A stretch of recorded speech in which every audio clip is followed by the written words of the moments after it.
പല്ലുകൾ, കവിൾ, ഉമിനീർ ഗ്രന്ഥികൾ, വായയുടെ അടിഭാഗം, മേൽഭാഗം. ഇതാണ് നമ്മൾ ഓറൽ ക്യാവിറ്റി എന്ന് ഉദ്ദേശിക്കുന്നത്. പുകയില മദ്യപാനമാണ് കോമൺ കോസ് എന്നറിയാം. സ്ഥിരം വരുമോ? നമുക്ക് പുകയില മദ്യപാനം ഉള്ളവരുണ്ട്,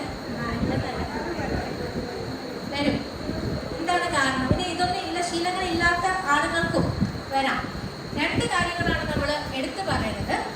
കൂർത്ത പല്ലുകളോ കറക്റ്റായിട്ട് ഫിറ്റ് ആവാത്ത വെപ്പ് പല്ലുകളോ സ്ഥിരം കൊണ്ട് മുറിയുന്നത്. ഇപ്പോൾ കുറച്ച് പ്രായമാകുമ്പോഴത്തേനും നമ്മുടെ പല്ലൊക്കെ ഒന്ന് ദ്രവിക്കും. പല ആളുകളും അത് കാര്യമാക്കില്ല. അതിൻ്റെ അറ്റമൊക്കെ ഒന്ന് കൂർത്തിരിക്കും. അത് കവിളിലോ നാക്കിലോ തട്ടുന്നുണ്ടാവും. അവരാരും മിണ്ടത്തില്ല, എന്തിനാ അതവിടെ ഇരുന്ന് കുഴപ്പമില്ലല്ലോ എന്ന് വിചാരിക്കും. പക്ഷേ ഇതുപോലെ തന്നെയാണ് വെപ്പ് പല്ല്. അമ്മമാരെല്ലാം മക്കളെ ബുദ്ധിമുട്ടിക്കേണ്ട, ഇപ്പം അങ്ങോട്ട് വാങ്ങിച്ചതേ ഉള്ളൂ. അത് കറക്റ്റ് ഫിറ്റ് അല്ല എങ്കിൽ ഇതുപോലെ തന്നെ കൊണ്ട് മുറിയാൻ ചാൻസ് ഉണ്ട്. അങ്ങനെ സ്ഥിരം കൊണ്ട് മുറിയുന്നത് ആ മുറിയുന്ന ഭാഗത്ത് ക്യാൻസർ വരാൻ സാധ്യത ഉണ്ട്. അപ്പം അങ്ങനെ എന്തെങ്കിലും ഉണ്ടെങ്കിൽ എന്ത് ചെയ്താൽ മതി? ജസ്റ്റ് ആ കൂർത്ത പല്ലൊന്ന് ഗ്രൈൻഡ് ചെയ്യുക, ഒന്ന് രാഗി ഇട്ടാൽ മതി. കേടായ പല്ലാണെങ്കിൽ എടുത്ത് മാറ്റാം, വെപ്പ് പല്ലാണെങ്കിൽ മാറ്റി വേറെ ഒന്ന് വാങ്ങിക്കാം. ഇത്രയും ചെയ്താൽ മതി, നിങ്ങൾക്ക് ഒരു ക്യാൻസറിൽ നിന്ന് രക്ഷപ്പെടാം. Okay, next. ഇത് രോഗലക്ഷണങ്ങളാണ്.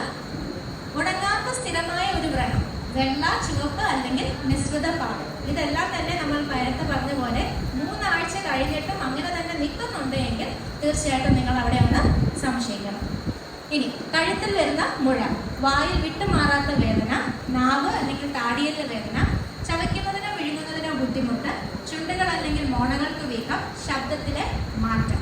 ഇതെല്ലാം ശരിക്കും പറഞ്ഞാൽ അഡ്വാൻസ്ഡ്, മുകളിൽ നിന്ന് താഴോട്ട് അഡ്വാൻസ്ഡ് ഡിസീസിലോട്ട് ആവുമ്പോഴാണ് താഴോട്ട് പറയുന്ന ലക്ഷണങ്ങളൊക്കെ കണ്ടുവരുന്നത്. നെക്സ്റ്റ്, ഇനി നമ്മുടെ